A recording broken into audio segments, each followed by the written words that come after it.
At Mom's funeral, they divided her junk. Then the auctioneer saw the Picasso collection. The dusty cardboard box labeled Sarah's art stuff worthless sat in the corner of my mother's basement, ignored by everyone except me. While my siblings argued over who got the good china and the antique furniture upstairs, I was down here among what they called Mom's junk collection. Little did they know that this forgotten corner of Maggie Thompson's modest ranch house in Oakwood, Michigan, held secrets that would change everything we thought we knew about the woman who raised us. What happened next at that estate sale 3 days later would turn our family upside down and prove that sometimes the most valuable treasures are hidden in the places nobody thinks to look. Before we jump back in, tell us where you're tuning in from, and if this story touches you, make sure you're subscribed, because tomorrow, I've saved something extra special for you. The Overlooked Daughter. My name is Sarah Thompson Miller, and I've spent most of my 34 years being the family disappointment. Not in any dramatic way that would make for good television, but in that quiet, persistent way that wears you down like water dripping on stone. While my older brother Bobby became a successful corporate lawyer in downtown Detroit, and my sister Linda married into the wealthy Hartwell family, I chose art education and ended up teaching elementary school kids how to finger paint and make clay ashtrays for Mother's Day. The morning of Mom's funeral dawned gray and drizzly, which seemed fitting for November in Michigan. I stood in front of my bedroom mirror in our small apartment above Tom's auto repair shop, trying to make my Target dress look respectable enough for Sacred Heart Community Center. Tom, my husband of 8 years, was already downstairs getting ready to open the garage. He'd offered to close for the day, but I knew we couldn't afford to lose the income, especially not with Christmas coming and our own daughter Emma needing new winter boots. "You sure you don't want me there?" Tom called up the stairs, his voice echoing in our cramped living space. His hands were already stained with motor oil, and I could hear the familiar sounds of him organizing his tools for the day ahead. "It's okay," I called back, though my stomach was already churning with anxiety. "Bobby and Linda will have their own people there. You know how these things go." What I didn't say was that I knew exactly how it would go. Linda would arrive in her Mercedes, perfectly coiffed and dressed in some designer outfit that cost more than I made in 3 months. She'd flutter around the reception hall, accepting condolences like she was the only one who truly loved our mother, while her husband Michael stood nearby in his expensive suit, checking his phone and looking bored. Bobby would show up in his BMW, fresh from some important client meeting, and spend the entire time networking with the other attendees, turning even our mother's funeral into a business opportunity. And me? I'd sit in the back, invisible as always, in my discount dress and my discount life. I grabbed my purse, an old leather bag that had seen better days, and headed out into the Michigan drizzle. My car, a 2015 Honda Civic with a dent in the passenger door and a tendency to make concerning noises when I turned left, started on the 3rd try. As I drove through the familiar streets of Oakwood, past the elementary school where I taught 2nd grade, past Emma's Diner where the coffee was always too strong and the pie was always perfect, I couldn't help but think about how different my life had turned out from what everyone expected. Growing up, I was the artistic one, the dreamer, the daughter who spent hours in her room with sketchbooks and colored pencils, while Bobby studied for his SATs and Linda practiced her social graces. Mom used to say I had the gift, whatever that meant. She'd hang my drawings on the refrigerator long past the age when it was embarrassing, and she'd drive me to art museums in Detroit on weekends, walking through gallery after gallery while I absorbed everything I could about color and composition and the way light could transform a simple subject into something magical. But artistic gifts don't pay bills, as my family never tired of reminding me. When I chose art education over pre-law or business, the disappointment was palpable.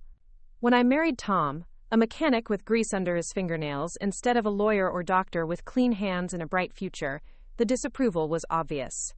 When we had Emma and I continued teaching instead of climbing some corporate ladder, the subtle comments about wasted potential became a constant refrain at family gatherings. The Sacred Heart Community Center parking lot was already filling up when I arrived, though I noticed the expected luxury vehicles were nowhere to be seen yet. I parked between Mrs. Henderson's ancient Buick and Pastor William's practical Ford, feeling oddly comforted by the company of fellow ordinary people. Inside, the familiar smell of church coffee and folding chairs greeted me, along with the hushed voices of Mom's former teaching colleagues, neighbors, and friends from her book club. Mom had been Margaret Thompson to most of the world, but Maggie to those who knew her best. She'd taught third grade at Oakwood Elementary for 37 years, retiring only when her arthritis made it too difficult to write on the chalkboard. She lived in the same modest ranch house on Maple Street that Dad had bought in 1978, drove her sensible Toyota until it finally gave up the ghost at 22 years old, and spent her evenings reading mystery novels and working on what she called her little projects. Those little projects had been a source of gentle family mockery for years. Mom collected things, they said. Useless things. Old magazines, fabric scraps, vintage postcards, and yes, art supplies that she'd pick up at garage sales and thrift stores. The basement of the house on Maple Street was filled with boxes and bins of what Bobby dismissively called Mom's junk collection, and Linda often wondered aloud why anyone would hold on to such meaningless clutter. But I remembered those Saturday afternoons when Mom and I would disappear into that basement together, and she'd show me treasures that others couldn't see. An old art book with pages so worn the spine had given up. A set of brushes that had once belonged to someone who understood the difference between cerulean and cobalt blue. A small canvas with just the beginning sketch of what might have been a masterpiece, if the artist had lived to finish it. Your grandmother was artistic too, Mom would say, handling these objects with the reverence that others reserved for family heirlooms. She never got the chance to do much with it, but she had the eye. Sometimes I think these things find their way to people who can appreciate them, even if they never become anything more. The funeral service was exactly what I'd expected. Pastor Williams spoke beautifully about Mom's dedication to her students and her quiet faith. Several former colleagues shared memories of her gentle humor and her ability to see potential in every child, even the ones other people had given up on. Mrs. Chen, our elderly neighbor, told a story about how Mom had helped her learn English when she first immigrated from Taiwan, spending hours patiently correcting pronunciation and celebrating small victories. But through it all, I felt like I was watching from a distance, even though I was sitting in the front row. Bobby arrived 15 minutes late, slipping in during the second hymn with David, his business partner, in tow. They were both checking their phones within minutes, and I caught fragments of whispered conversations about some merger they were working on.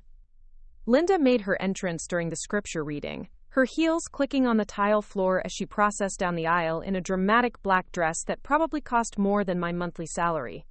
Michael followed behind her, looking exactly as bored as I'd predicted. When Pastor Williams invited family members to share memories, Linda rose immediately, smoothing her dress and approaching the podium with the confidence of someone who'd never doubted her right to be the center of attention. My mother was a remarkable woman, she began, her voice carrying the polished tones she'd cultivated since marrying into money. She taught us the value of hard work and simple pleasures. She never asked for much, never complained about what she didn't have, and always put her family first. It was a lovely speech, professionally delivered, and entirely devoid of actual memory or genuine emotion. Linda spoke about Mom's dedication to teaching and her love of reading, but there was nothing personal, nothing that revealed she'd actually known the woman we were there to remember.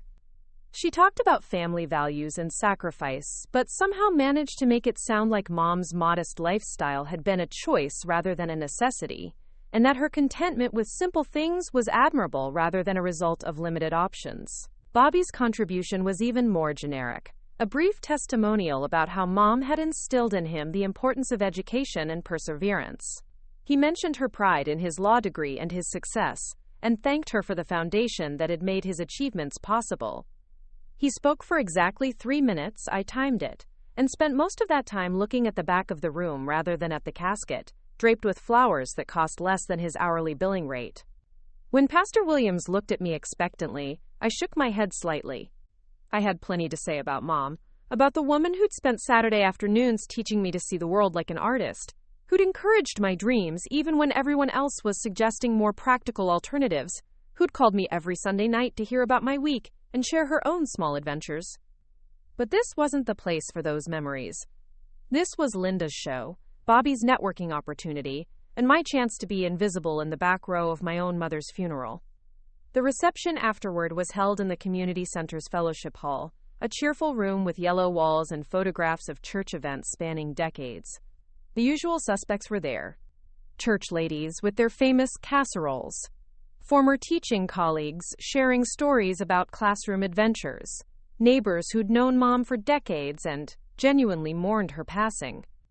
Linda held court near the memorial table, accepting condolences with gracious smiles and dabbing at her eyes with tissues that never quite messed up her makeup. Bobby worked the room like the lawyer he was, somehow managing to turn conversations about our mother into discussions about his latest cases or the challenges facing small businesses in the current economic climate. I watched him hand out business cards to 3 different people, including Mr. Patterson, who owned the hardware store and definitely didn't need corporate legal services. I found myself gravitating toward the kitchen, helping Mrs. Rodriguez and the other church volunteers keep the coffee fresh and the serving platters full. It was easier than making small talk with people who knew me as Margaret's youngest daughter, the one who teaches art, and felt obligated to offer condolences tinged with pity for my obviously unsuccessful life.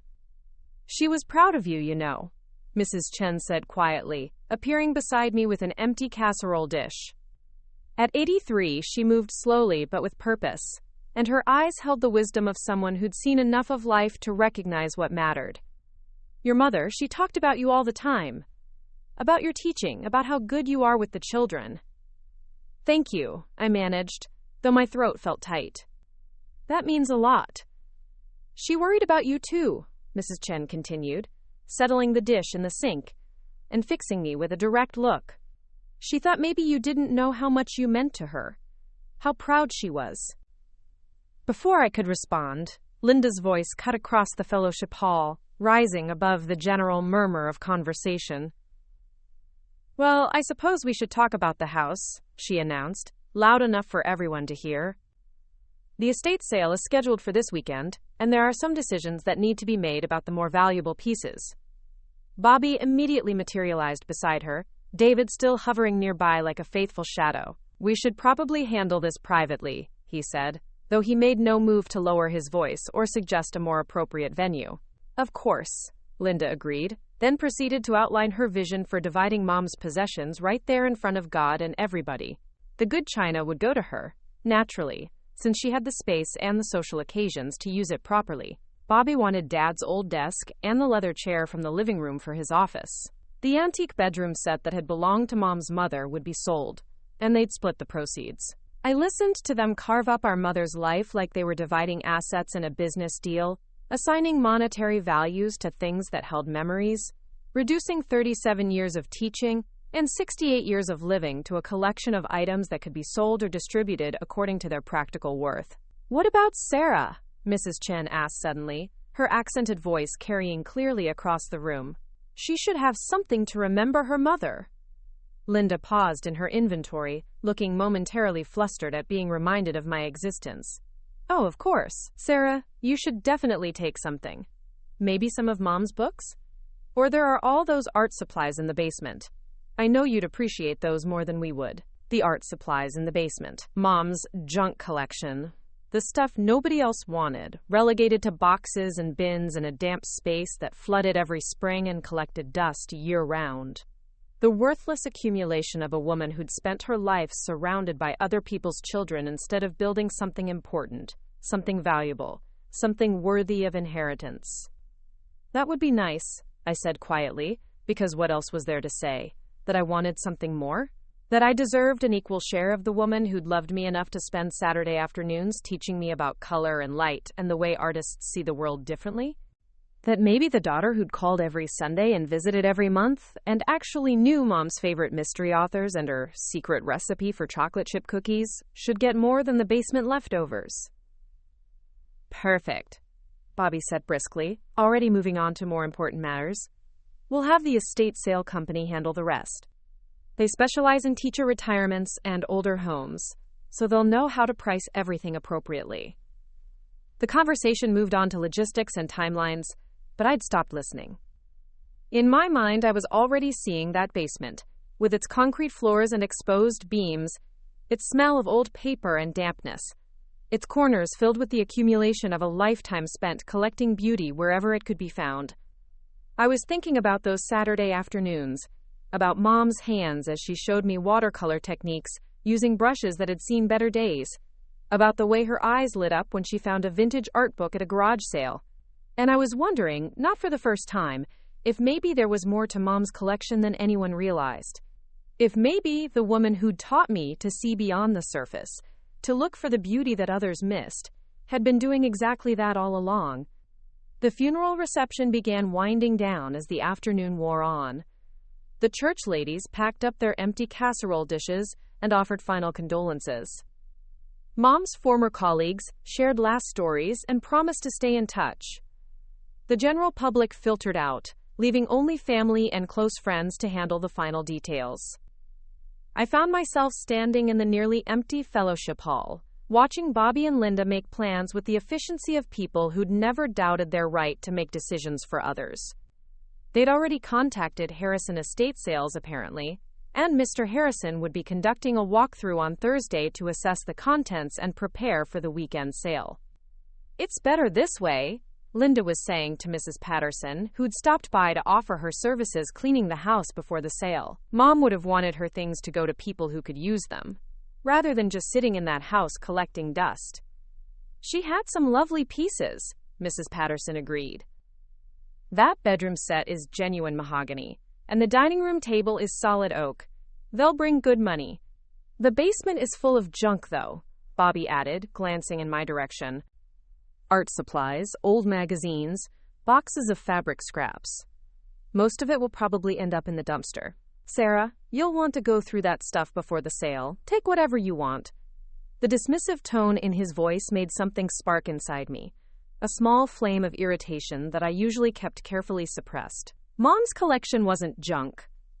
It was a treasure trove of possibility, accumulated by someone who understood that value wasn't always measured in dollars and cents. But I just nodded and agreed to stop by the house on Thursday, before the estate sale people arrived, to sort through what everyone else considered worthless. Tom picked me up at 6, appearing in the community center parking lot in his work clothes, with grease still under his fingernails. He'd closed the shop early after all, unwilling to let me drive home alone after such an emotionally draining day. "How was it?" he asked, as I settled into the passenger seat of his pickup truck, grateful for the familiar smell of motor oil and the country music playing softly on the radio. "Exactly what I expected," I said, then found myself telling him about the basement, about Bobby and Linda's casual dismissal of Mom's collection, about the strange certainty I felt that there was something more there than anyone realized. Tom listened without judgment, the way he always did. He'd never met my mother, since we'd gotten married just 6 months after she was diagnosed with the cancer that would eventually take her life. But he'd heard enough stories to understand that Margaret Thompson had been a woman who saw the world differently, who found beauty in unexpected places, who'd spent her life nurturing other people's dreams even when her own had been set aside. "You should go through everything," he said as we pulled into our driveway. "Take your time, really look at what's there. Your mom was a smart woman. If she kept something, she probably had a reason." Inside our small apartment, our daughter Emma was waiting at the kitchen table, her homework spread out around her like a paper explosion. At 9 years old, she had Tom's practical nature and my artistic eye, a combination that made her both grounded and imaginative in ways that constantly surprised me. "How was Grandma Maggie's funeral?" she asked, looking up from her math worksheet with serious brown eyes. "Sad," I said honestly, settling beside her to help with the multiplication problems that were giving her trouble. "But also nice because lots of people came to remember her and share stories about how special she was." "Did you tell a story about her?" Emma asked, then immediately answered her own question by reading my expression. "Why not?" "Uncle Bobby and Aunt Linda did the talking," I said, which was true enough without being the whole truth. Emma frowned, the same expression she wore when she was working through a particularly challenging art project. "That's dumb," she announced with 9-year-old directness. "You knew Grandma Maggie better than anybody. You called her every week and visited her and helped her with her art stuff." Out of the mouths of babes.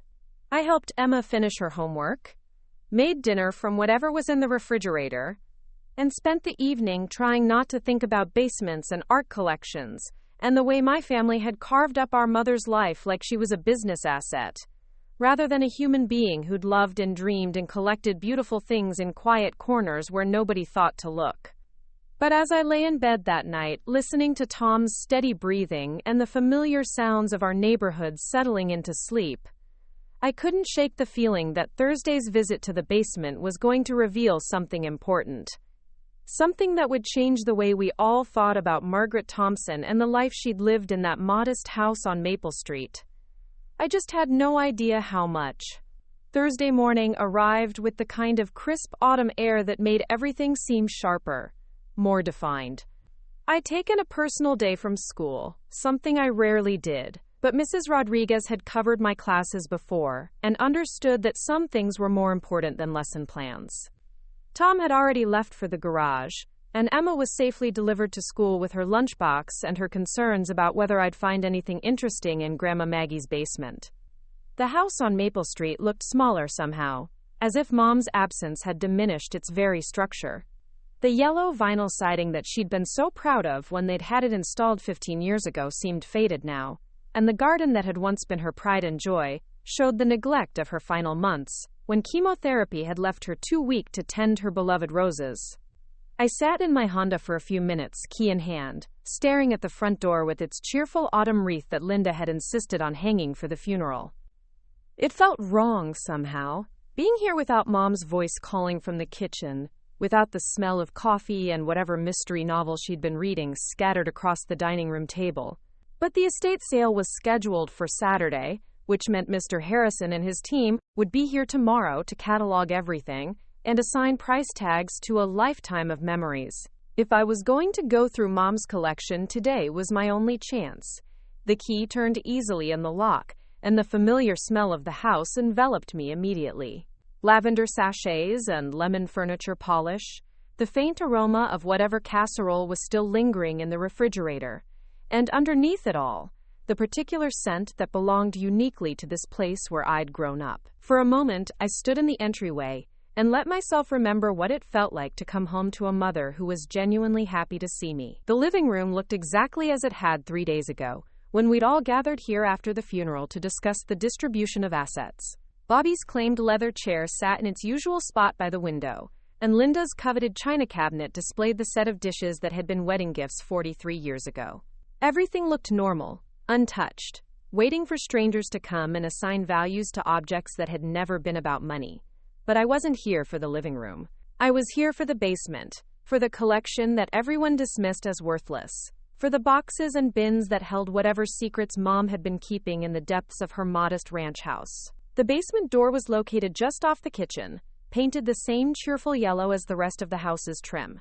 As I opened it and flicked on the light switch, the familiar smell of concrete and old paper rose to meet me, along with something else I'd never noticed before, something that smelled almost like turpentine or linseed oil, the kinds of substances that belonged in art studios rather than suburban basements. The wooden steps creaked under my feet as I descended, and I found myself moving slowly, as if I were entering a sacred space rather than just a storage area. The basement was larger than it seemed from upstairs, stretching under most of the house with concrete walls and exposed ceiling beams. One corner held the furnace and water heater, humming quietly to themselves, while another contained Mom's old washing machine and dryer, still functional but showing their age. But it was the far end of the basement that drew my attention, the area that had always been Mom's domain. Here, organized with the same careful attention she'd brought to her classroom, were dozens of boxes and bins, each labeled in her precise teacher's handwriting. Fabric scraps, sorted by color, art books, European masters, brushes and tools, handle with care, canvas boards, various sizes, magazines, art and design 1980 to 2010. I started with the nearest box, one labeled simply paintings, student work. Inside, carefully wrapped in tissue paper, were dozens of small canvases and watercolor studies. At first glance, they looked like exactly what the label suggested, the kind of amateur work produced by someone learning the basics of art.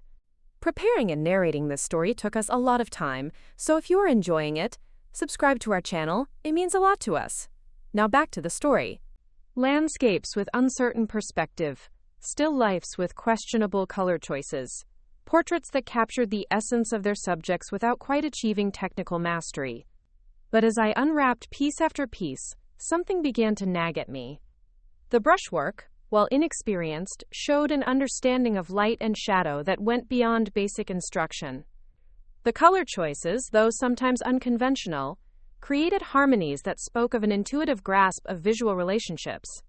And the signatures, barely visible in the corners of most pieces, all bore the same initials: M.T. Margaret Thompson. Mom had been painting, not just collecting art supplies but actually creating her own work. For how long? And why had she never shown any of it to us? I moved to the next box, this one labeled Advanced Studies Private Collection.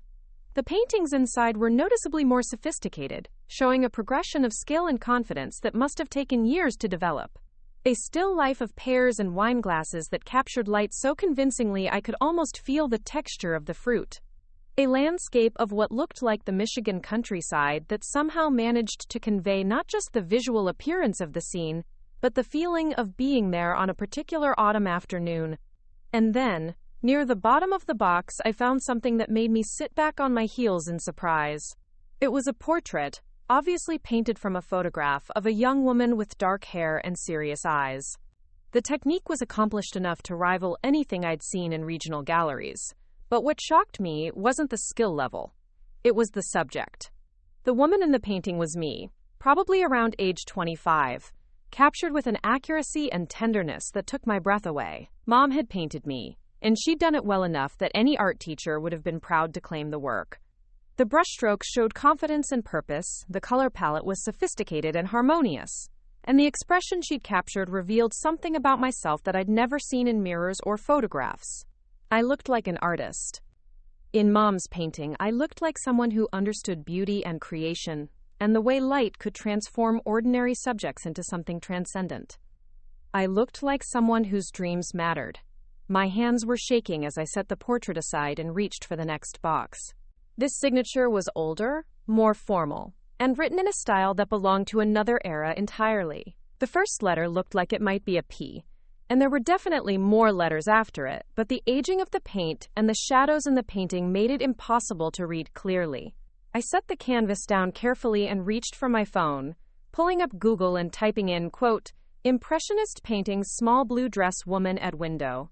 The search results showed dozens of images, but none that matched exactly what I was holding. I tried refining the search, adding terms like French Impressionist and 19th century, but still found nothing that looked like the painting in my hands. But something was tickling at the back of my memory, something about that signature and the style of the painting. I'd seen similar work before, in art history classes and museum visits, work by artists whose names were household words among people who cared about such things.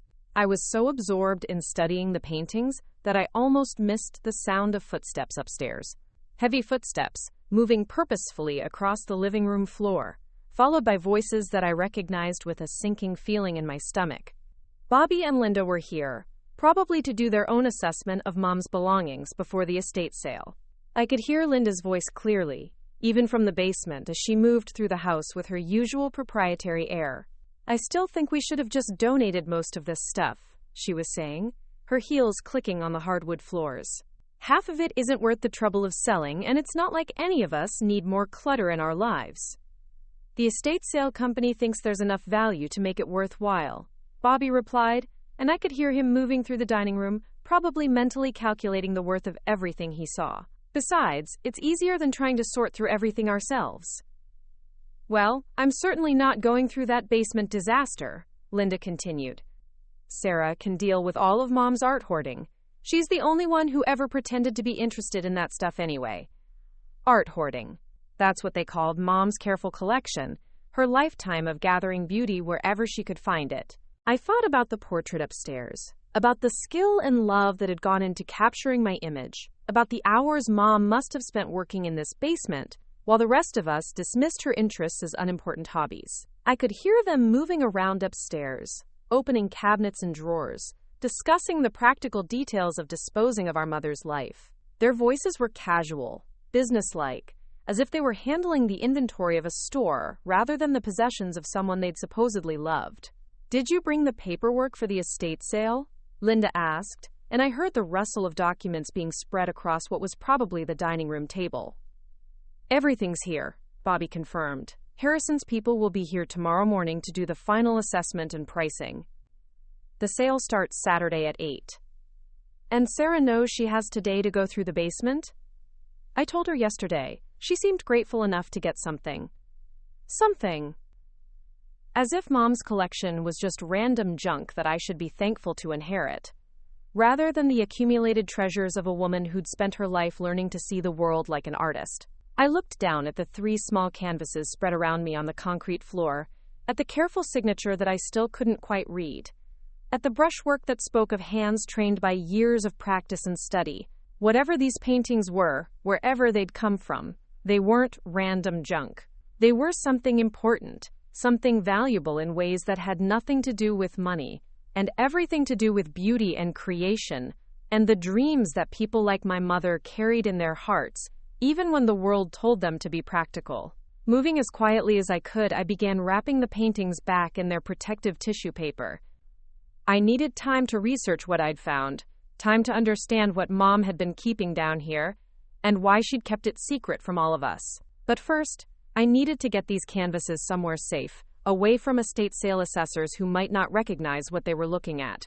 I found an old canvas messenger bag in one of Mom's supply boxes, and carefully arranged the 3 small paintings inside, padding them with extra tissue paper to prevent any movement or damage. The bag itself was worn but sturdy, the kind of thing an art student might carry to classes, and it occurred to me that maybe that's exactly what it had been. The sound of footsteps overhead was moving toward the kitchen, which meant Bobby and Linda might decide to check the basement after all.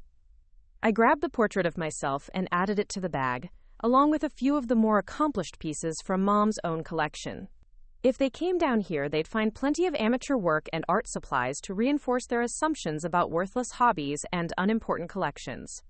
But the paintings that might actually be important, the ones that suggested stories I didn't yet understand, those would come home with me until I could figure out what they really were. Sarah? Linda's voice called down the basement stairs, making me jump even though I'd been expecting it. Are you down there? Yes, I called back, my voice steadier than I felt. Just going through some of the art supplies. Find anything interesting? Bobby asked, and I could hear him starting down the stairs. Mostly what you'd expect, I said, gesturing to the boxes of amateur paintings and craft supplies scattered around me. Mom kept everything, but most of it isn't really worth anything to anyone but me. Linda appeared at the bottom of the stairs behind Bobby, picking her way carefully across the concrete floor in her inappropriate heels. She glanced around the basement with barely concealed distaste, taking in the organized chaos of Mom's collection, with the expression of someone who'd never understood the impulse to save beautiful things. My God, she said, shaking her head. She really did keep everything, didn't she? Look at all this stuff. Bobby was examining some of the opened boxes, picking up canvas boards and art supplies with the careful attention of someone conducting an inventory. Most of this will probably end up in the donation pile, he said. The estate sale people might be able to move some of the unused supplies, but who's going to buy amateur paintings by a random teacher from Michigan? I watched him handle Mom's work with casual dismissal. Her careful studies and earnest attempts to capture beauty reduced to, quote, amateur paintings by a random teacher. It took every ounce of self-control I possessed not to tell him that the random teacher had been skilled enough to paint a portrait that any gallery would have been proud to display, that her understanding of color and light rivaled anything I'd seen from contemporary artists with formal training. Take whatever you want, Linda said to me, already turning back toward the stairs. But maybe try to be realistic about how much you can actually use. I know you think this stuff is meaningful, but you don't have unlimited storage space. After they left, I spent another hour in the basement, going through boxes with new eyes and a growing sense that Mom's collection was far more significant than anyone had realized.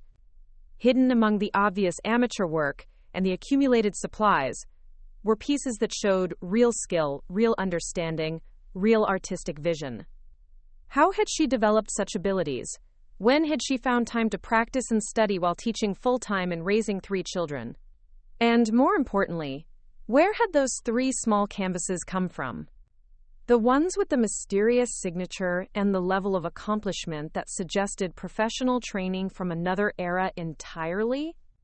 By the time I left the house on Maple Street, my Honda loaded with carefully wrapped paintings and art supplies, I had more questions than answers. But I also had a growing certainty that Mom's story was more complicated than any of us had understood, and that her basement collection held secrets that were about to change everything we thought we knew about Margaret Thompson. I just had no idea how dramatically those secrets were about to be revealed, or how much they would transform not just my understanding of my mother, but my understanding of myself and the family I thought I knew so well. That evening, I spread the paintings across our dining room table like pieces of a puzzle I didn't yet know how to solve. Tom had picked up Chinese takeout on his way home, and Emma was working on her math homework at the kitchen counter, but my attention was completely absorbed by the 3 small canvases that had emerged from Mom's basement. Under the bright overhead light, the details were even more intriguing. The painting of the woman in the blue dress showed brushwork that was confident without being flashy, the kind of technical skill that came from years of training and practice. The colors had a luminosity that suggested the use of high-quality pigments, and the canvas itself felt different from modern materials, heavier and more substantial. Tom finished helping Emma with her fractions and came to stand behind my chair, studying the paintings with the same careful attention he brought to diagnosing engine problems. "These don't look like the kind of thing your mom would have painted," he said quietly. "I mean, no disrespect to her, but these look professional. Old professional." Emma abandoned her homework and climbed onto the chair beside me, her 9-year-old eyes taking in details that adults might miss. "The lady in the blue dress looks sad," she observed. "But not scared sad. More like thinking sad." She was right.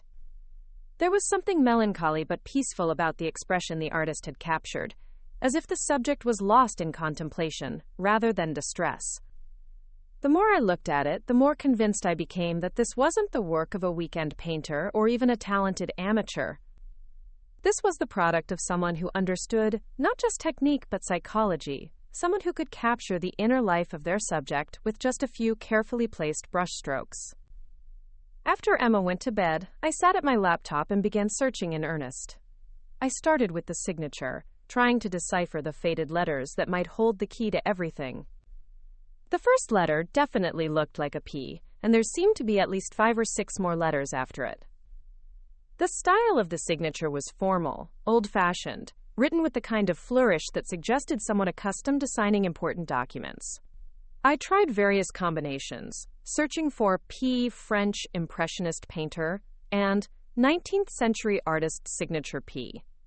The results were overwhelming. Hundreds of painters from the period, many whose signatures I couldn't find clear examples of online. But something about the brushwork in the studio scene kept nagging at me, reminding me of paintings I'd seen in art history books during my college years. It was nearly midnight when I finally found something that made my heart stop. I'd been scrolling through a database of Impressionist works when I came across a painting that shared several characteristics with the studio scene from Mom's basement. The composition was different, but the handling of light, the casual arrangement of objects, and most importantly, the style of brushwork were remarkably similar.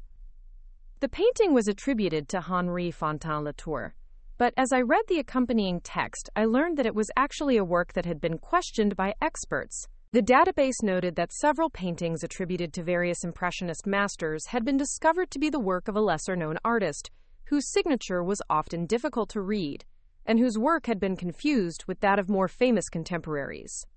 The artist's name was Philippe Rousseau, and according to the limited information available, he had been active in Paris during the 1870s and 1880s. His work had often been mistaken for that of more prominent painters, and many of his pieces had disappeared from public view, sold to private collectors, or lost during the upheavals of 2 world wars. But what really caught my attention was a small notation at the bottom of the article. Rousseau's signature, when present, typically begins with a distinctive P, followed by what appears to be Rousseau, written in an abbreviated form that can be difficult to decipher on aged canvases. I stared at the screen, then back at the painting on my dining room table. Could it be possible? Could my mother, a retired elementary school teacher from Michigan, have somehow acquired original works by a 19th century French impressionist? The more I researched Philippe Rousseau, the more intriguing the possibility became. He had been a talented painter, whose work was often confused with that of his more famous contemporaries. Many of his paintings had been sold during estate sales and auctions throughout the 20th century, often misattributed or sold as works by unknown artists. The art market was full of stories about valuable paintings discovered in attics and basements, works that had been passed down through families who had no idea of their true worth. But how would Mom have come across such paintings? When would she have had the opportunity to acquire them? And why had she hidden them in the basement instead of displaying them, or at least telling someone about them? I was still puzzling over these questions when my phone rang. The caller ID showed a number I didn't recognize, but something made me answer despite the late hour. Is this Sarah Thompson Miller? The voice was female, elderly, with a slight accent that I couldn't immediately place. Yes, who is this? My name is Jessica Chen. I'm Mrs. Chen's niece. She gave me your number. I understand you've been going through your mother's estate. I was confused for a moment, then remembered Mrs. Chen from the funeral, our elderly neighbor who had known Mom for decades. Yes, I've been sorting through some of her things. Is everything all right? I'm an art appraiser, Jessica continued, her voice careful and professional. I specialize in 19th and early 20th century European paintings. My aunt mentioned that your mother had quite a collection of art supplies and paintings in her basement. She thought I might be able to help you determine if any of it has value. My heart started beating faster. I appreciate the offer, but most of it is just amateur work and supplies, nothing that would need professional appraisal. There was a pause on the other end of the line. Mrs. Miller, my aunt has lived next door to your mother for 30 years. She mentioned that your mother used to receive packages from art dealers and auction houses. She also said that Margaret sometimes mentioned having inherited some paintings from an elderly friend who had passed away. This was news to me. Mom had never mentioned inheriting anything from anyone, certainly not valuable paintings. But then again, she'd apparently been an accomplished artist for years without any of us knowing about it. I'm not sure what you're referring to, I said carefully. My mother taught elementary school. She wasn't really involved with art dealers or auction houses. I understand your skepticism, Jessica replied. But my aunt was quite insistent that I contact you. She seemed to think that your mother might have had some pieces that were more significant than anyone in the family realized. I'd be happy to take a look, just to put your mind at ease. There would be no charge for an initial assessment.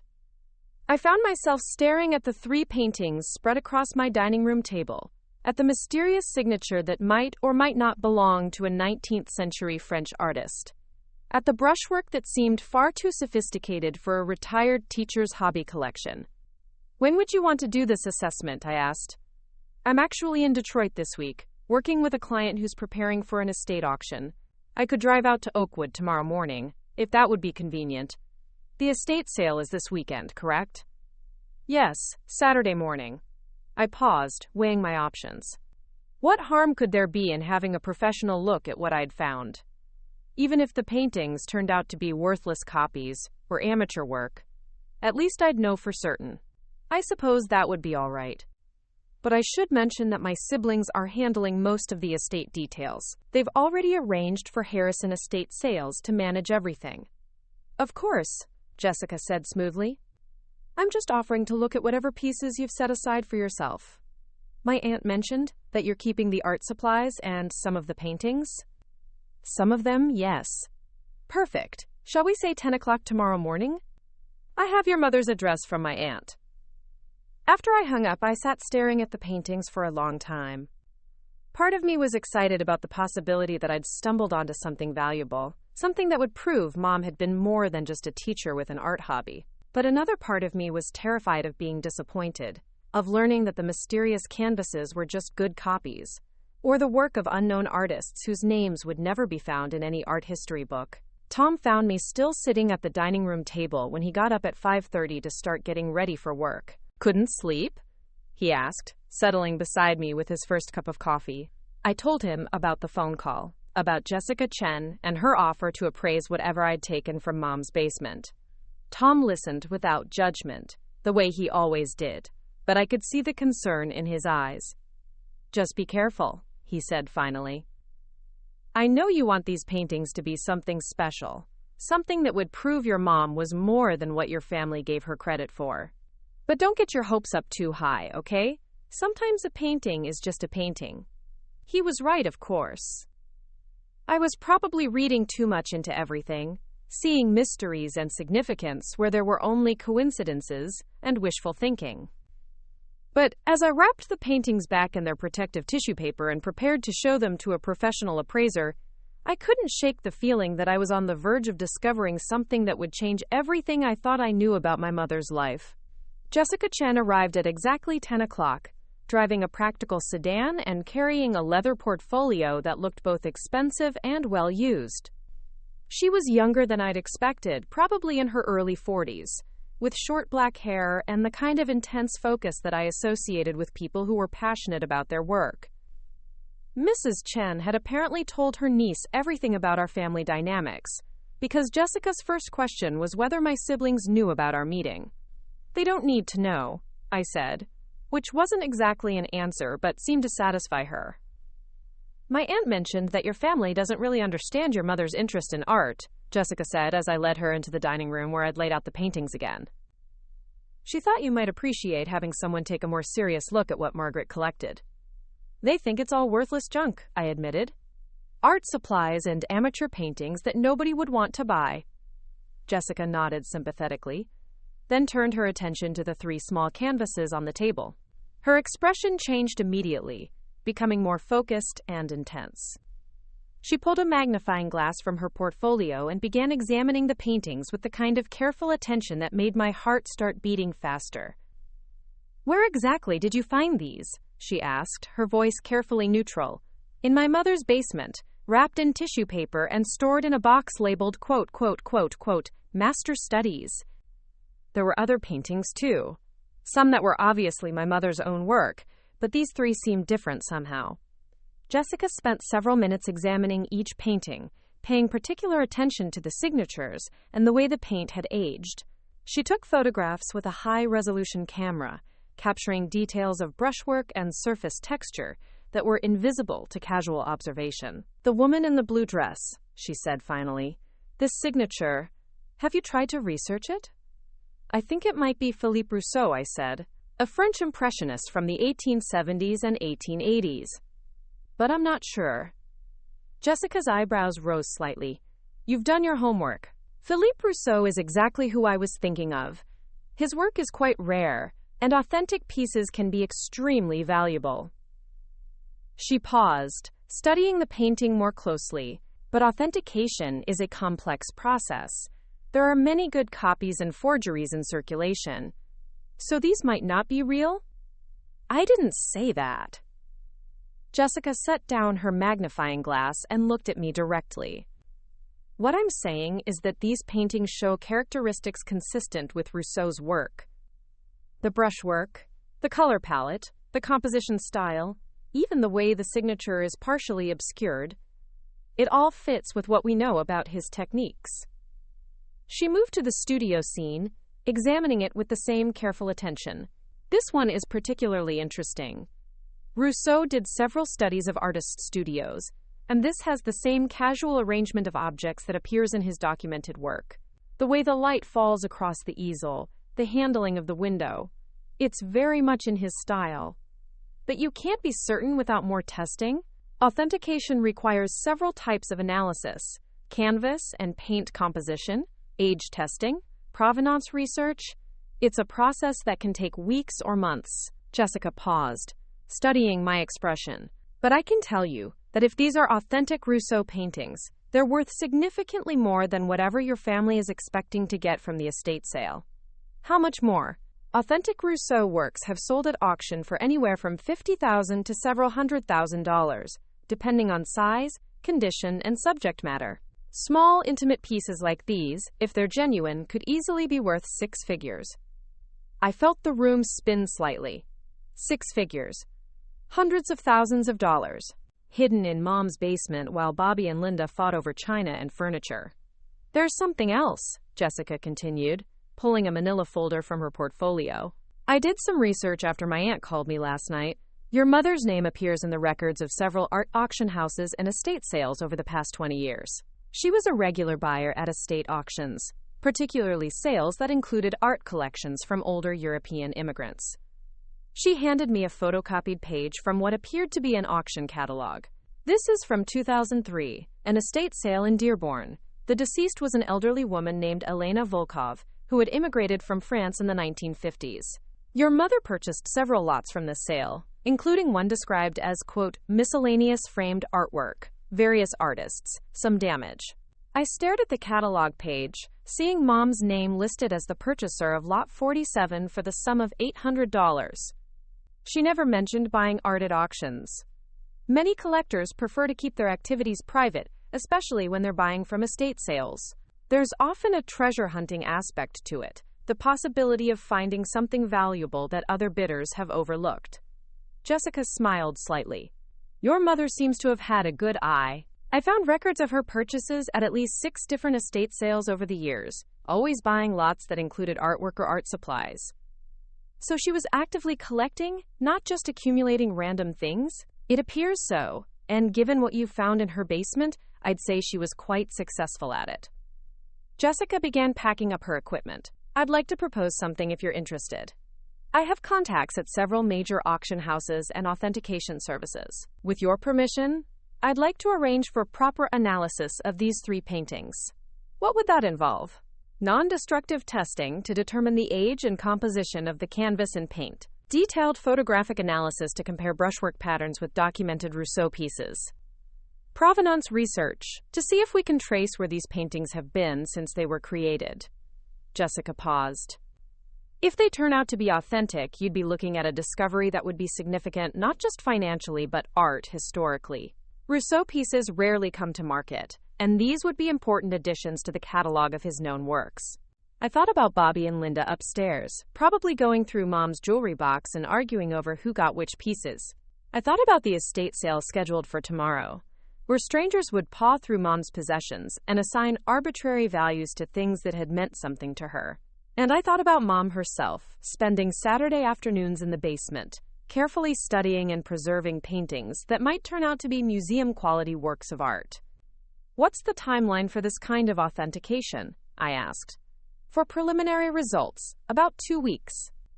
For complete authentication and documentation suitable for insurance or auction purposes, 4 to 6 weeks.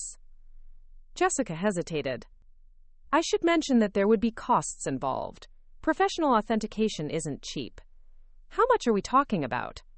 For all 3 paintings, probably around $15,000 for complete analysis and documentation. It's expensive, but if the paintings are authentic, the insurance alone would require that level of verification. $15,000. More than Tom and I made in 3 months.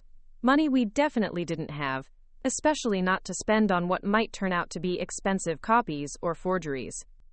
But as I looked at the paintings spread across my dining room table, at the careful brushwork and the mysterious signatures, I found myself thinking about all the times Mom had been dismissed as just a teacher, just someone who collected junk, just the woman who'd never quite achieved anything important enough for her own family to take seriously.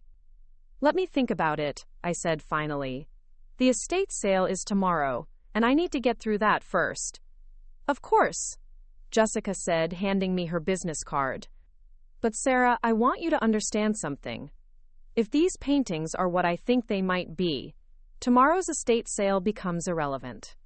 You'd be dealing with a discovery that changes everything about your mother's legacy and your family's financial situation. After she left, I sat alone with the paintings, trying to process what I'd just learned.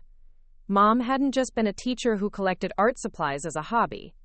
She'd been a serious collector, someone who'd spent 20 years quietly building a collection that might include museum-quality works by important artists. She'd been living a secret life as an art historian and treasure hunter, using her teacher's salary to bid on estate lots that might contain hidden masterpieces. And she'd never told any of us, not her successful lawyer son or her social climbing daughter, or even me, the one who supposedly shared her interest in art. She'd kept her discoveries to herself, storing them in the basement like a dragon hoarding treasure, While we all assumed she was just accumulating worthless junk, the question was why? Why had she hidden this part of herself from her own family? And what was I going to do with the knowledge now that she was gone and it was too late to ask her about any of it? My phone rang, interrupting my thoughts. The caller ID showed Linda's number, and for a moment I considered not answering. But curiosity got the better of me. "Sarah, thank goodness." Linda's voice was unusually strained. "Are you still at Mom's house?" "No, I'm at home. Why?" "Mr. Harrison is here early to do the final assessment for tomorrow's sale. He's asking questions about the basement collection, whether there's anything down there that might need special handling." My heart stopped. What kind of questions? He wants to know if Mom ever mentioned having any valuable artwork, or if any of the paintings down there might be worth more than typical amateur work. Linda's voice carried a note of irritation. I told him it was all just hobby paintings and art supplies, but he seems to think there might be something worth investigating. Did he say why he thinks that? Apparently someone called his office this morning asking about the sale and mentioning that Margaret Thompson might have had some significant pieces in her collection. They wouldn't give their name, but they seemed to know specific details about what might be in the basement. Someone had called Harrison Estate Sales asking about Mom's collection. Someone who knew enough to suggest there might be valuable pieces. Jessica Chen had mentioned having contacts in the art world. People who might be interested in what I'd found. Had she made inquiries that had somehow reached the estate sale company? "Sarah, you were down there yesterday. Did you see anything that looked like it might be worth serious money?" Linda's voice was sharp now, the tone she used when she suspected she was being kept out of the loop on something important. I looked at the 3 paintings on my dining room table, at the signatures that might belong to a famous artist, at the brushwork that might be worth hundreds of thousands of dollars. Linda was asking a direct question, and I had about 3 seconds to decide whether to tell her the truth or protect the secret that Mom had kept for decades. "Just art supplies and amateur paintings," I said, hating myself for the lie, but knowing I wasn't ready to deal with the chaos that would follow if I told Linda what I'd really found. Nothing that would interest serious collectors.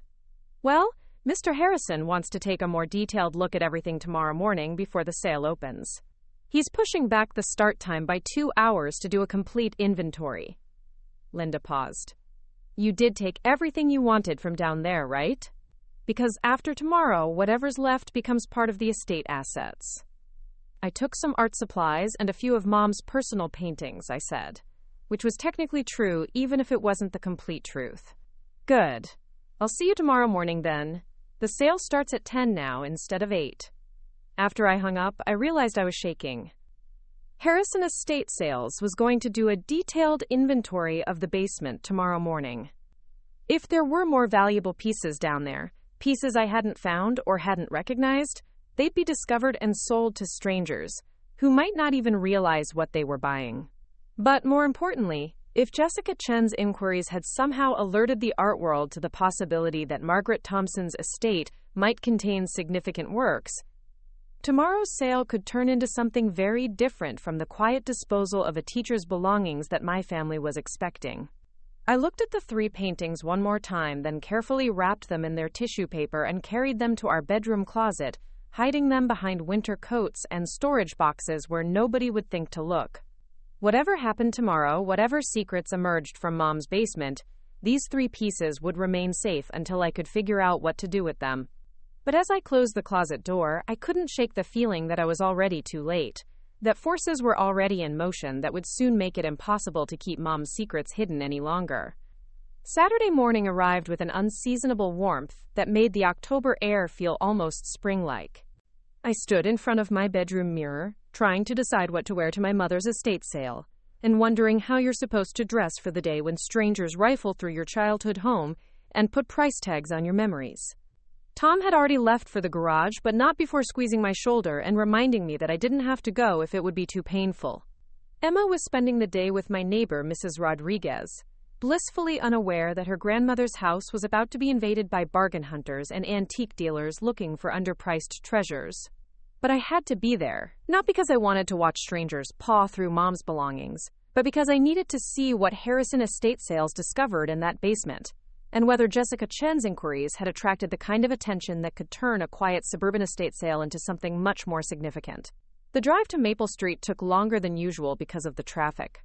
Cars lined both sides of the narrow residential street, and I could see people walking toward Mom's house carrying empty bags and wearing the determined expressions of serious estate sale shoppers.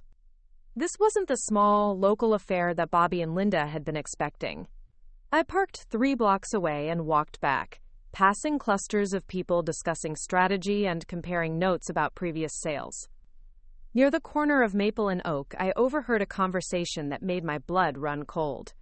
The appraiser from Chicago drove in specifically for this sale, a woman in an expensive coat was saying to her companion. She thinks there might be some significant European pieces that have been overlooked. Thompson estate, right? The other woman replied. I heard the deceased was a teacher who'd been collecting for decades. Sometimes those quiet types end up with the best finds. They were talking about Mom's sale, about the possibility of valuable artwork, about appraisers from Chicago who had somehow learned about our family's private business.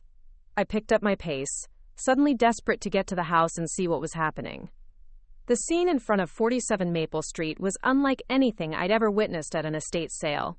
The usual crowd of neighborhood browsers and casual shoppers was there, but they were outnumbered by people who clearly weren't from Oakwood. Well-dressed individuals with expensive cameras, dealers with practiced eyes scanning everything they could see through the windows, and at least 3 people I recognized as serious art collectors from the galleries I'd visited during my college years. Linda was standing near the front door, looking simultaneously thrilled and overwhelmed by the unexpected turnout. She'd dressed for the occasion in what appeared to be a new outfit, something sophisticated enough to handle the upscale crowd that had descended on our modest neighborhood. Sarah, she called when she spotted me approaching.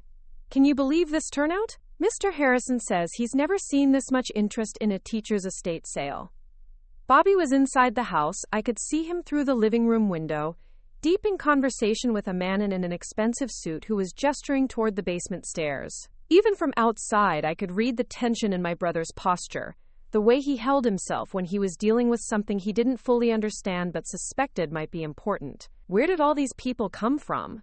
I asked Linda, trying to keep my voice casual, despite the anxiety clawing at my chest. Word got out somehow that Mom might have had some valuable pieces, Linda explained, her eyes bright with excitement. Mr. Harrison got calls yesterday from dealers in Detroit, Chicago, even one from New York. They all seemed to think there might be something significant in the collection. A familiar car pulled up across the street, and my heart sank as I recognized Jessica Chen behind the wheel. She stepped out wearing professional attire and carrying the same leather portfolio she'd brought to my house, but now she was accompanied by an older man in a 3-piece suit who radiated the kind of authority that came with serious money and expertise. Do you know who that is? Linda asked, following my gaze. No idea, I lied, watching as Jessica and her companion approached the house with the confidence of people who belonged at exclusive art events rather than suburban estate sales. Mr. Harrison appeared in the doorway, checking his watch and surveying the crowd that had gathered on the front lawn. He was a compact man in his 60s with gray hair and the efficient manner of someone who'd spent decades evaluating other people's possessions. But today he looked more nervous than I'd ever seen an estate sale director, constantly glancing at his phone and conferring with assistants who seemed as overwhelmed as he was. Ladies and gentlemen, he called out, his voice carrying over the murmur of conversations, we'll be opening the doors in 15 minutes. Please note that all artwork and potentially valuable collectibles will be marked with special tags and require authentication before final sale. We ask for your patience as we complete our inventory.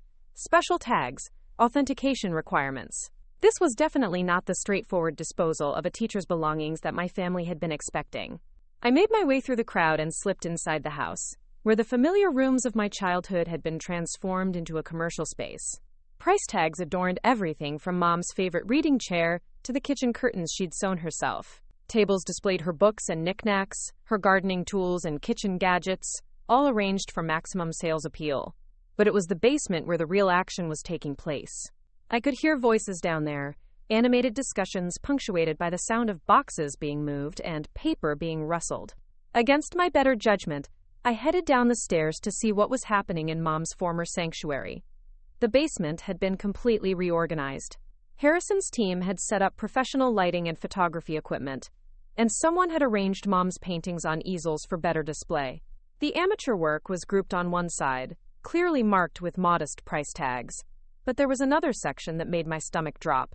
On the far wall, someone had hung a dozen paintings that I'd never seen before, pieces that must have been stored in areas of the basement I hadn't thoroughly explored. And these weren't amateur attempts or student exercises. These were sophisticated works that showed the same level of skill and age as the 3 pieces currently hidden in my bedroom closet. Jessica Chen was there, examining one of the newly discovered paintings with the same intense focus she'd brought to my dining room. The older man who'd arrived with her was taking detailed photographs while a third person, a woman I didn't recognize, was making notes in a leather-bound journal. Bobby spotted me from across the room and immediately made his way over, his expression a mixture of confusion and barely controlled excitement. "Sarah, did you know about these?" he asked in a low voice, gesturing toward the wall of sophisticated paintings. "Did Mom ever mention having anything like this?" "I had no idea," I said, which was true as far as it went. I'd known about the 3 paintings I'd taken, but the dozen works now displayed on the basement wall were completely new to me. "Mr. Harrison thinks some of these might be worth serious money," Bobby continued, his lawyer's instincts clearly engaged. "There's talk of postponing the sale until they can be properly authenticated." Before I could respond, Jessica Chen looked up from the painting she'd been examining, and our eyes met across the basement. For a moment, neither of us moved, but I could see the recognition in her expression, along with something that might have been surprise or concern. She excused herself from her companions and made her way over to where Bobby and I were standing. "You must be family members," she said, extending her hand with professional courtesy. "I'm Jessica Chen. I specialize in 19th and early 20th century European art. I understand your mother had quite an impressive collection." "We're still trying to figure out exactly what she had," Bobby replied, shaking her hand. "Most of us didn't know she was seriously collecting anything beyond art supplies." "It's not uncommon for collectors to be private about their acquisitions," Jessica said diplomatically. "Your mother seems to have had an excellent eye for undervalued pieces." I watched this exchange with growing dread, waiting for Jessica to mention our meeting, to ask about the paintings I'd shown her, to somehow reveal that I'd been keeping secrets from my own family. But she gave no indication that we'd ever met, maintaining the fiction that this was her first encounter with Margaret Thompson's collection. "How valuable do you think some of these pieces might be?" Bobby asked, gesturing toward the wall display. "It's too early to say definitively," Jessica replied carefully. "But several of these paintings show characteristics that suggest they might be the work of known artists. Proper authentication will be necessary before any firm valuations can be made." The older man who'd arrived with Jessica joined our conversation, introducing himself as Dr. Marcus Webb from the Art Institute of Chicago. His presence added another layer of legitimacy to what was happening, but it also meant that any discoveries made today would have serious institutional backing. "Your mother's collection appears to include several works that merit professional investigation," Dr. Webb said, his voice carrying the authority of someone accustomed to making pronouncements about artistic significance. "We'd like to propose a partnership with the estate to ensure that any important pieces receive proper authentication and documentation." Bobby's expression shifted into lawyer mode, the look he got when he sensed that money and legal complications were about to intersect. "What kind of partnership are you talking about?" "Authentication services in exchange for first option to acquire any pieces that prove to be museum quality," Dr. Webb explained. "The Art Institute has acquisition funds specifically designated for important discoveries, and we'd be prepared to offer fair market value for anything that would enhance our collection." I felt the room spin slightly. The Art Institute of Chicago was interested in buying pieces from Mom's collection. This wasn't just about finding a few valuable paintings anymore. This was about the possibility that my mother, the elementary school teacher from Oakwood, Michigan, had somehow assembled a collection that belonged in one of the country's premier art museums. "We'd need to discuss this with our estate attorney," Bobby said, but I could hear the excitement in his voice despite his professional caution. "Of course," Dr. Webb agreed. "But I should mention that word is already spreading in the art community about this discovery. If there are significant pieces here, other institutions and private collectors will soon be making offers as well. It would be to everyone's benefit to establish a professional relationship sooner rather than later." Harrison appeared at the bottom of the basement stairs, looking more flustered than ever. Dr. Webb, Ms. Chen, I'm sorry to interrupt, but we have a situation upstairs. There's a reporter from the Detroit News asking questions about the sale, and someone from Channel 7 just pulled up outside. The media, news crews were arriving at my mother's estate sale, drawn by rumors of a significant art discovery in suburban Michigan.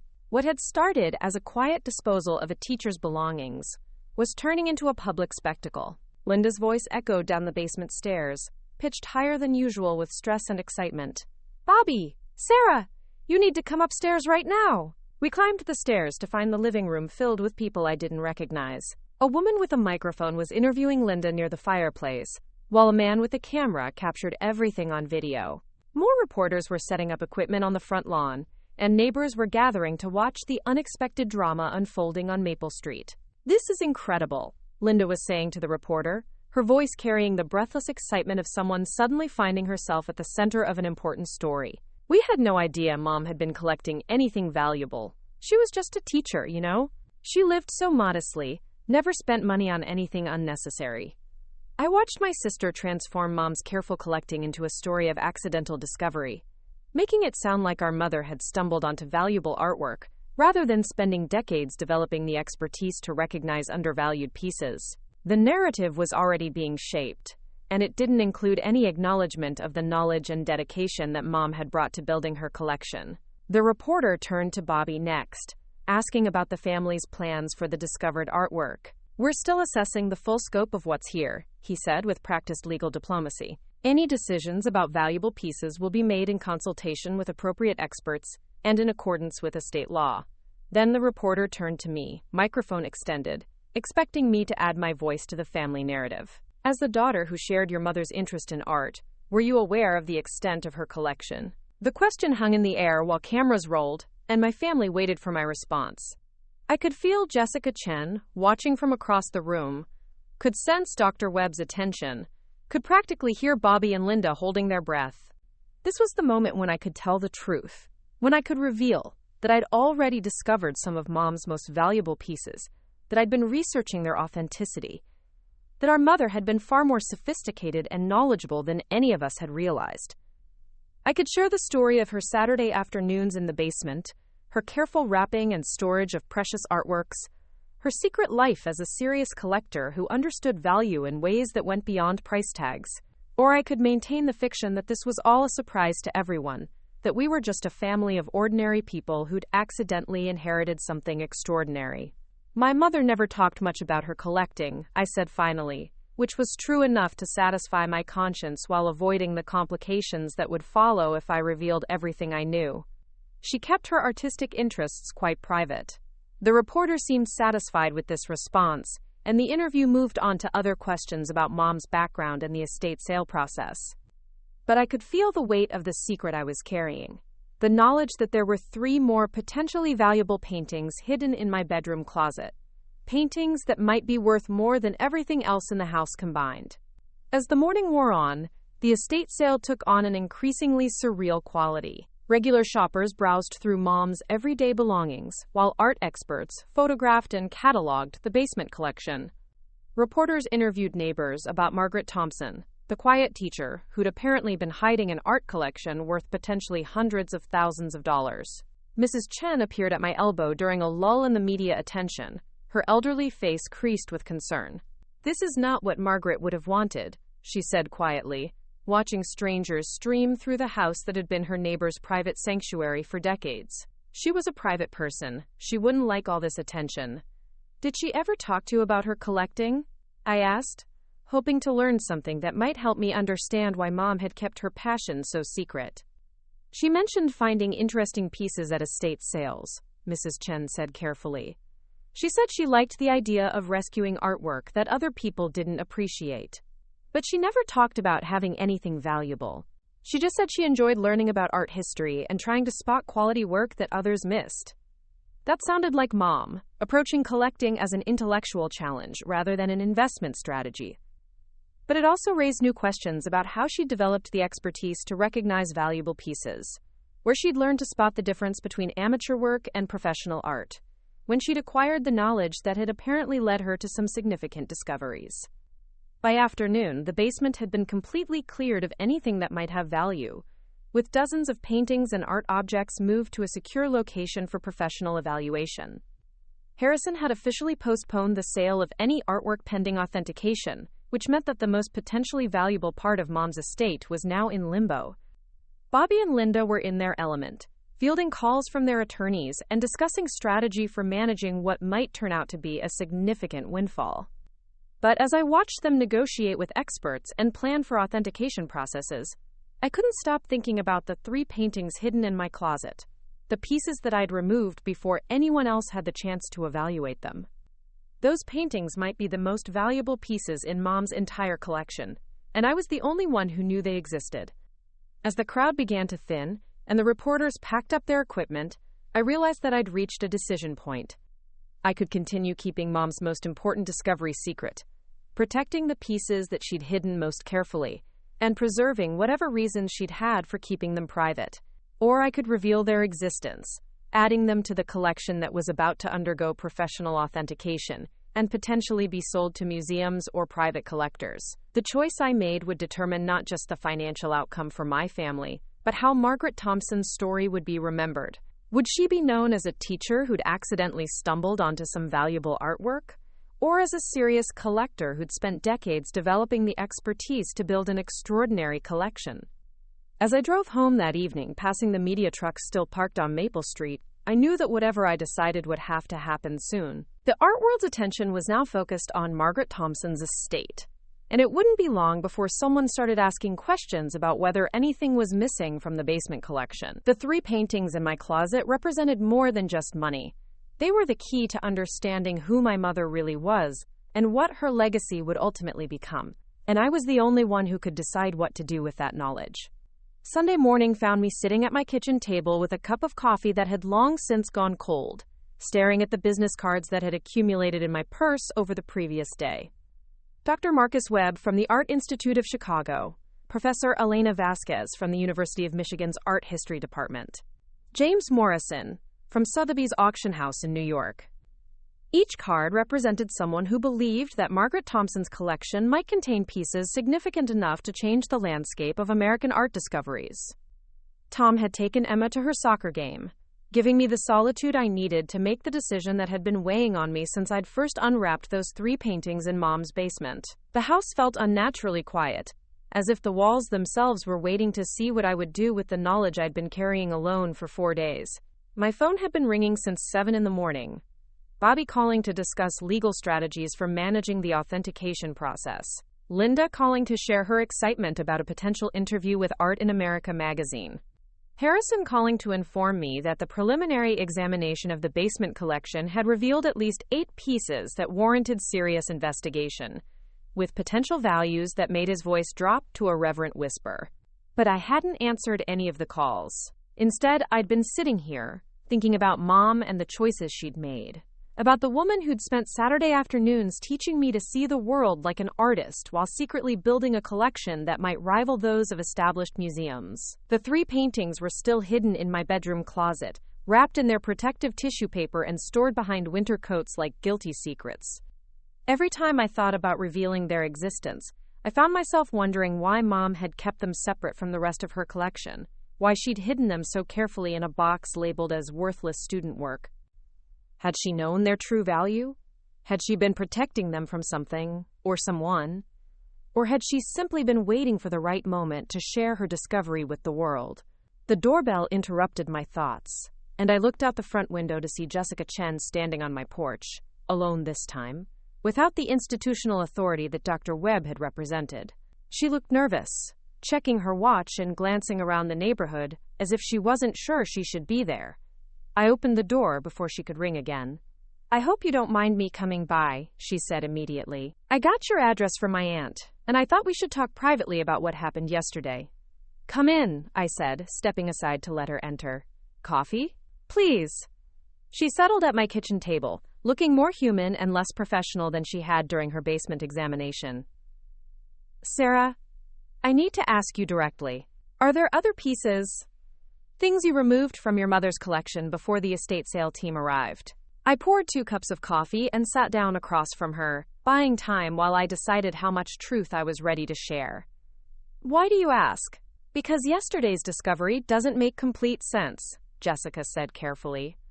The pieces we found in the basement are significant, but they're all secondary works, studies, smaller pieces, the kind of paintings that important collectors acquire but don't consider the crown jewels of their collections. She paused, meeting my eyes directly. Your mother was clearly a sophisticated collector, someone who understood value and quality. It's unlikely that what we found yesterday represents the best of what she acquired over 20 years. I sipped my coffee and said nothing, letting her continue. The other thing that concerns me is the way the paintings were stored, Jessica went on. Most of them were carefully preserved but not hidden. They were wrapped and labeled, but stored in a way that suggested they were meant to be found eventually. That's not how you store your most valuable pieces. What are you suggesting? I'm suggesting that there might be other works, pieces that your mother kept separate from the main collection for reasons we don't understand yet. Jessica leaned forward slightly. Sarah, if there are other paintings, ones that might be more significant than what we've already found, you need to know that keeping them hidden could be legally complicated. Legally complicated how? Estate law requires full disclosure of assets for tax purposes. If there are valuable artworks that aren't included in the official estate inventory, that could create problems for your family down the line. Jessica's voice was gentle but firm. I'm not trying to pressure you, but I am trying to protect you from potential legal issues.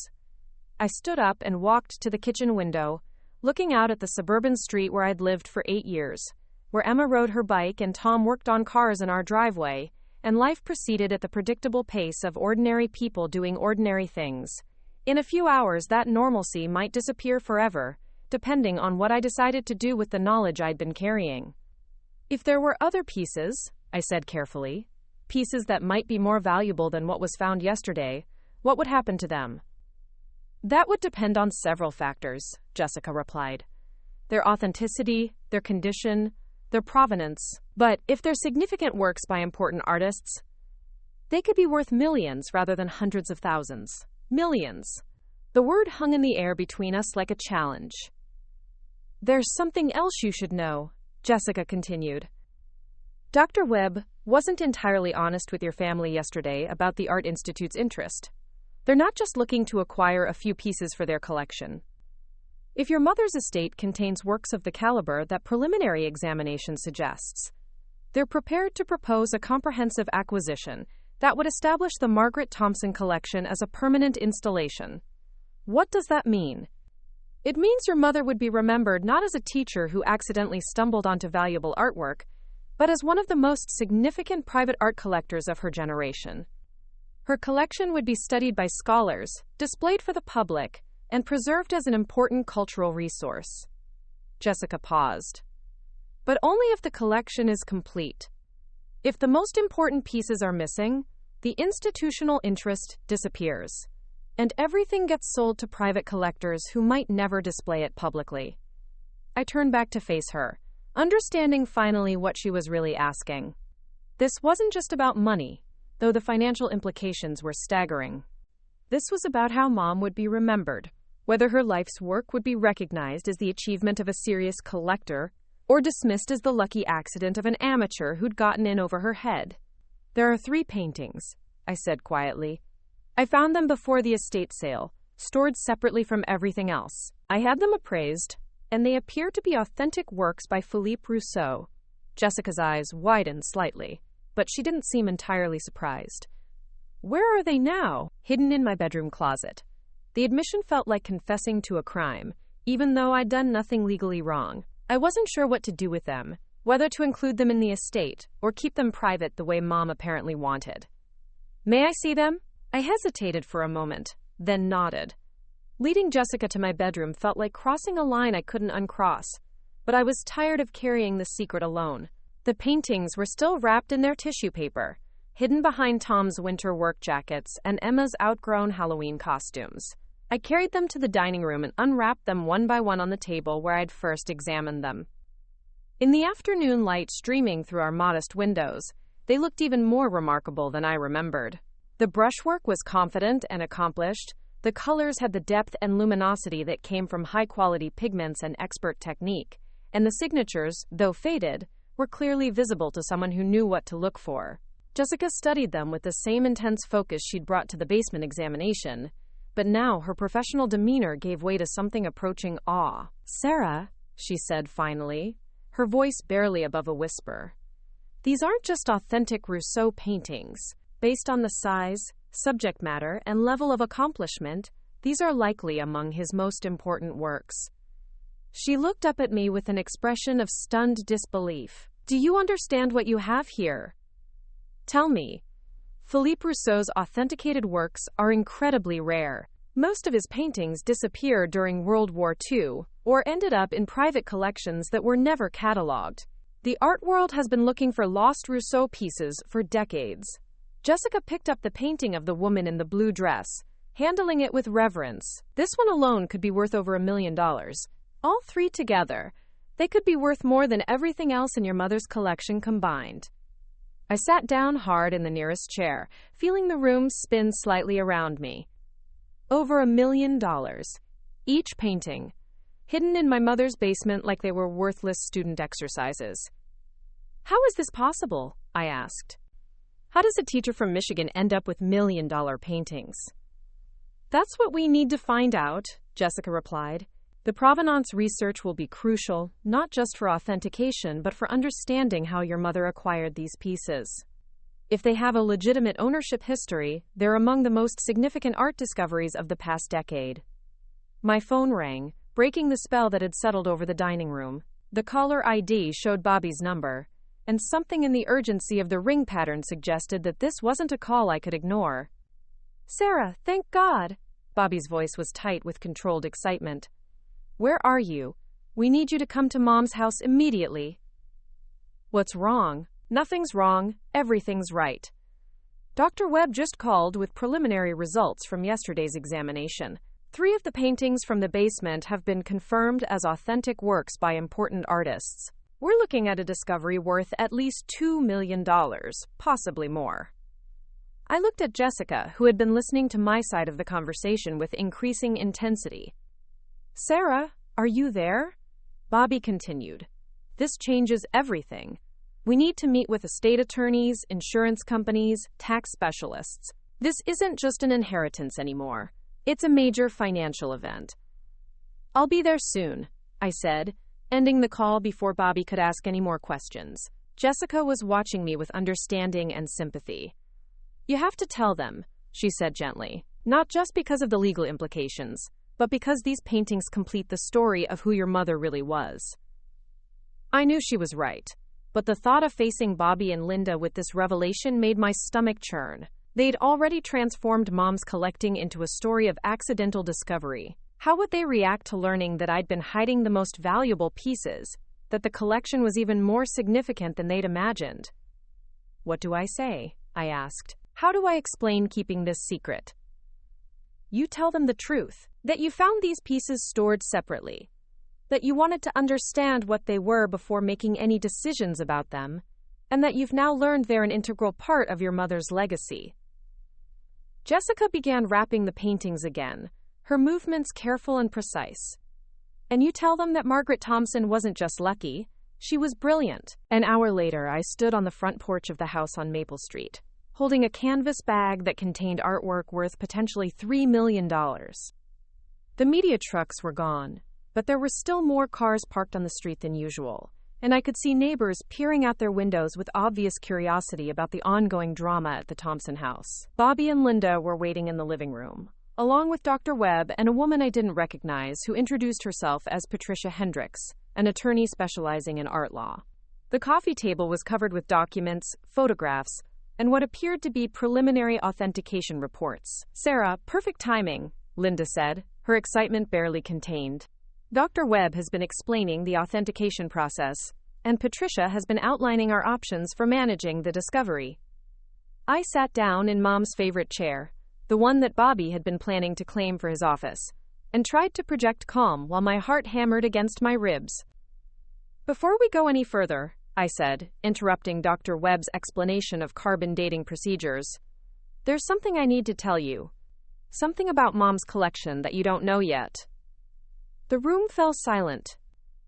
Bobby's expression shifted into the alert wariness he wore when he sensed complications approaching. What kind of something? Linda asked, her voice already carrying a note of suspicion. I reached into the canvas bag and withdrew the first painting, the woman in the blue dress, still wrapped in its protective tissue paper. I found 3 additional pieces in the basement collection, pieces that were stored separately from everything else. Additional pieces? Dr. Webb leaned forward, his professional interest immediately engaged. What kind of pieces? I unwrapped the painting and set it on the coffee table, watching as the assembled experts took in what they were seeing. Dr. Webb's intake of breath was audible, and Patricia Hendricks immediately reached for her phone, presumably to photograph what I'd just revealed. My God, Dr. Webb whispered, pulling on white cotton gloves before touching the canvas frame. This is remarkable. The brushwork, the composition, the aging patterns. This appears to be an authentic Rousseau, and in extraordinary condition. Bobby was staring at the painting with the expression of someone watching his understanding of reality undergo fundamental revision. Where exactly did you find this? In a box labeled Student Work Worthless, I said, unwrapping the second painting. Mom had them stored separately from everything else, hidden in a way that suggested she wanted to keep them private. Linda's face was cycling through emotions too quickly for me to track them all. Excitement, confusion, anger, and something that might have been hurt were all visible in her expression as she processed what I was telling them. There are 3 total, I continued, revealing the final painting. All appear to be authentic Rousseau works, all in excellent condition, all carefully preserved and protected. Dr. Webb was examining the paintings with an intensity that made everyone else in the room fade into background noise. He studied brushstrokes through a magnifying glass, photographed details with professional equipment, and made notes in a leather journal with the focused attention of someone confronting a discovery that would define his career. Sarah, he said finally, looking up with an expression of stunned professional excitement. These paintings are extraordinary. If they're authentic, and preliminary examination suggests they are, you've just revealed one of the most significant art discoveries of the past 20 years. How significant? Bobby asked, his lawyer instincts focusing immediately on the financial implications. Each of these paintings could be worth between $1 and $3 million, Dr. Webb replied, his voice carrying the careful precision of someone who understood the weight of such statements. Together, they represent not just financial value, but art historical importance. These are works that scholars have been looking for, pieces that fill gaps in our understanding of Rousseau's development as an artist. The room fell silent as everyone processed this information. $3 million per painting. Up to $9 million total. Hidden in my mother's basement like they were indeed worthless student exercises. Linda was the first to recover her voice. Sarah, why didn't you tell us about these immediately? Why did you keep them secret? Because I wanted to understand what they were before anyone else made decisions about them, I said, meeting her gaze directly. And because Mom kept them hidden for a reason. She stored them differently from everything else in her collection, like they were special, like they needed extra protection. Protection from what? Bobby asked. Maybe from this, I said, gesturing to the documents and experts and legal complications that now filled our mother's living room. Maybe she knew that if these paintings were discovered, everything would change. Her privacy would be gone. Her story would be rewritten. Her life would be reduced to this one dramatic discovery. Patricia Hendricks cleared her throat, drawing attention back to the practical implications of what had just been revealed. There are several legal issues we need to address immediately. Estate tax implications, insurance coverage, security arrangements. We're no longer talking about a modest inheritance with some unexpected valuable pieces. We're talking about a major art collection with museum-quality works. What does that mean practically? I asked. It means your mother's estate has just become one of the most significant private art discoveries in recent history, Patricia replied.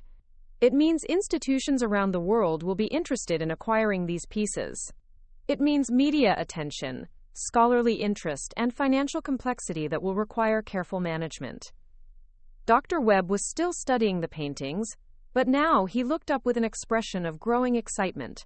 There's something else you should know.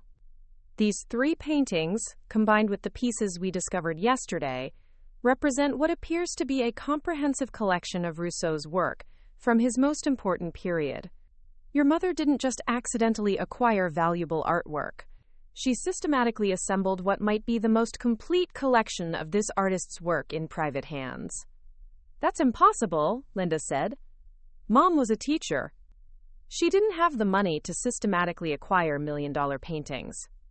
She didn't acquire them as million-dollar paintings, I said, understanding finally dawning. She acquired them as misattributed works, damaged pieces, paintings that other people didn't recognize.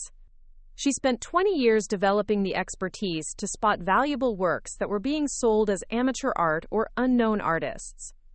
Jessica Chen, who had been quietly observing from the corner of the room, stepped forward to join the conversation. Sarah's right. Margaret Thompson was one of the most sophisticated collectors I've ever encountered. She understood that the art market is full of overlooked treasures, and she spent decades learning how to find them. You've met before? Bobby asked, looking between Jessica and me with sharp attention. Jessica appraised the 3 paintings for me, I admitted. That's how I learned they might be significant. Linda's expression shifted to something approaching anger. So you've been investigating this privately while the rest of us planned a simple estate sale? I've been trying to understand what Mom left behind, I said firmly. And now we know. She left behind one of the most important private art collections in the country, assembled through decades of careful study and expert knowledge. The argument that might have erupted was interrupted by Dr. Webb's phone ringing. He answered with professional courtesy, but his expression grew increasingly excited as the conversation progressed. That was the authentication lab in Chicago, he said after ending the call. They've completed preliminary analysis of 2 of the basement paintings. Both have been confirmed as authentic works by Auguste Renoir and Paul Cézanne, respectively. The silence that followed this announcement was profound. Renoir and Cézanne. Names that even people who knew nothing about art recognized as masters of Impressionism. How many important artists are represented in Mom's collection? I asked. Based on what we've seen so far, at least 5 major Impressionist and Post-Impressionist artists, Dr. Webb replied. Rousseau, Renoir, Cézanne, and potentially Manet and Degas, based on preliminary examinations. We're looking at a collection that spans the most important movement in modern art history. Bobby was frantically making notes, his legal mind obviously working through the implications of what we were learning. Linda was staring at the paintings on the coffee table as if she'd never seen artwork before. What happens now? I asked. Now we complete the authentication process for all the works, Patricia Hendricks said. We arrange for proper insurance and security. We make decisions about whether to sell individually, as a complete collection, or donate to institutions for tax benefits. And we tell Margaret Thompson's real story, Dr. Webb added. This collection represents one of the most remarkable achievements in private collecting of the past century. Your mother deserves to be remembered not as someone who got lucky, but as someone who spent her life understanding and preserving important art. As the afternoon wore on, the house on Maple Street filled with more experts, more phone calls, more complexity. Insurance adjusters arrived to assess security needs. Art historians called to request access to the collection for scholarly research. Museum curators began making inquiries about potential acquisitions.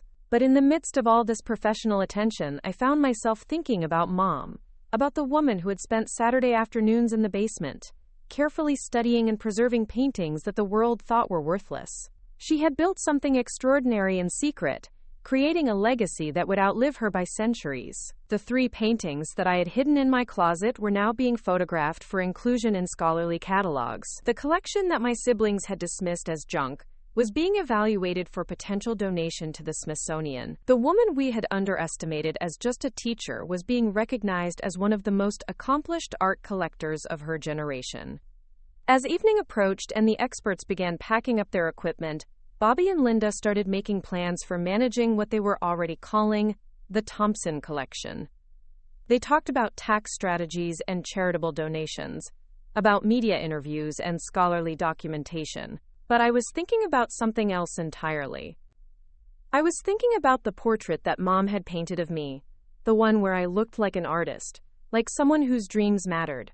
That painting was still wrapped in tissue paper in my bedroom, not because it was worth millions of dollars, but because it represented something more valuable than money. It represented the way my mother had seen me, the potential she had recognized even when I couldn't see it myself. And now, thanks to her extraordinary legacy, I had the opportunity to honor that vision, to become the person she had always believed I could be. The Maggie Thompson collection would change our lives in ways we were only beginning to understand. But more importantly, it would ensure that Mom was remembered not as the quiet teacher from Oakwood, Michigan, but as the brilliant woman who had spent her life recognizing beauty wherever it could be found, even when nobody else was looking. Up next, you've got 2 more standout stories right on your screen. If this one hit the mark, you won't want to pass these up. Just click and check them out.